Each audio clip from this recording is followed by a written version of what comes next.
Ito naman yung ating di-discuss about Spearman-Rank correlation coefficient or Spearman-Rho. The correlation coefficient is a statistic used to measure the relationship between paired ranks assigned to individual scores of two sets of variables. No? So, ito yung gagamitan ng formula.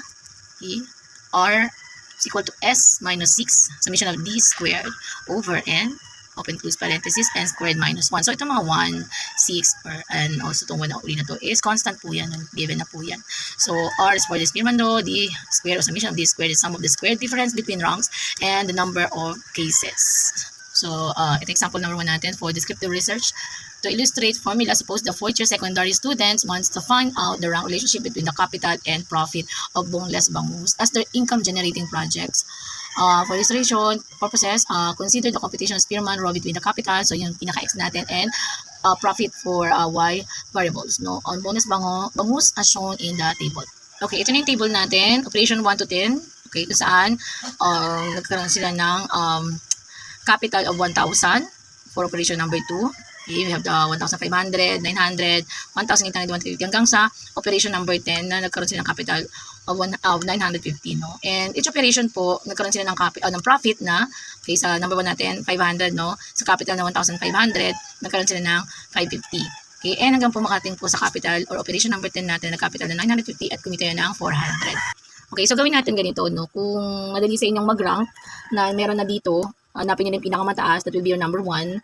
And hanggang tapos nyo siya kung sa pinakamababa na capital dito para sa RX, no? So, rank X, then dito meron tayong rank Y kung saan yung profit. Ito naman si RX for capital. Pero yung mas okay kung gagawin natin yung highest to lowest nating arrangement. So, meron tayo ditong ginawa. Okay, ganyan, no?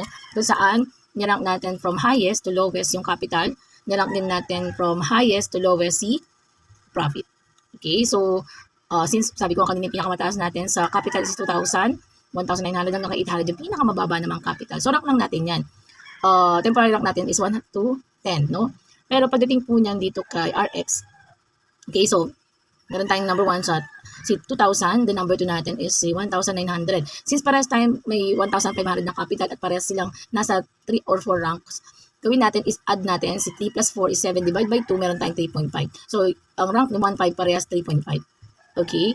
Then, dahil gamitin natin si 3 at saka si 4, dun sa 1,500, etong si 1,350, number 5 na ang ranking niyan. Now, dahil parehas ang capital na 1,000, so yun ang 6 and 7, add lang natin yung dalawa, i-divide natin sa 2, parehas na po yung ranking ni 1,000 na 6.5. Hanggang matapos nyo po kay number 8, 9, and 10 yung ranking. Okay? So, kung ano po yung ginawa natin dito sa ranking para kay capital sa X, yun din pong gagawin natin. Same thing yung gagawin natin kay Y, kay profit. So, ito yung temporary rank. Ito naman yung ginawa natin na ranking para kay profit. Okay? So, again, pinakamataas si 1. Wala namang kapareho na amount dito kay Y. So, tingnan mo yung number 4 and number 5 tsaka number 6. Parehas silang 500 yung kinita. Add lang natin yung dalawa and parehas na magiging rank ni 500. So, 5.5 yung kanilang ranking. Since parehas din na 400 to, add nyo lang yung dalawang to and divide mo sa 2, ito po yung parehas nilang rank para sa profit na 400. Okay, yung pinakamababa nila na rank is 270. So, number 10 po siya.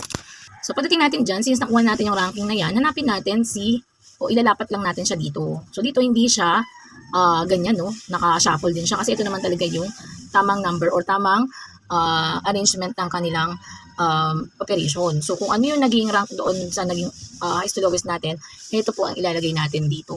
Okay? So, again, ayan. Pag nakuha po natin yung RX at saka RY, okay? So, ima-minus lang natin yan para makita natin yung difference. So, 6.5 minus 5.5 is 1. Okay?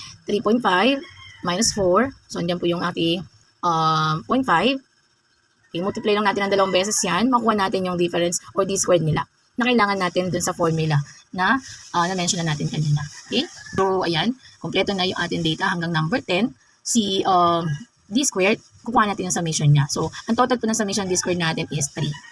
Okay, so, apply natin yung formula since we got the summation of D squared na 3 dun sa data natin. And itong mga to naman is constant, tsaka to, and ito, and 6. Then, yung 10, for number of cases, dun saan meron tayong 10 operation ng bangus business, no? And also, we need to multiply lang this. 6 times 3 is 18. Then, we need to find the 10 squared, so 100 minus 1. And multiply natin siya sa 10 and we got 990. No? So 18 divided by 990 is 0.01818. So minus lang natin siya sa 1 and we got, okay, 0.98. So our Spearman law is 0.98. So it denotes that a very high relationship between the capital and the profit.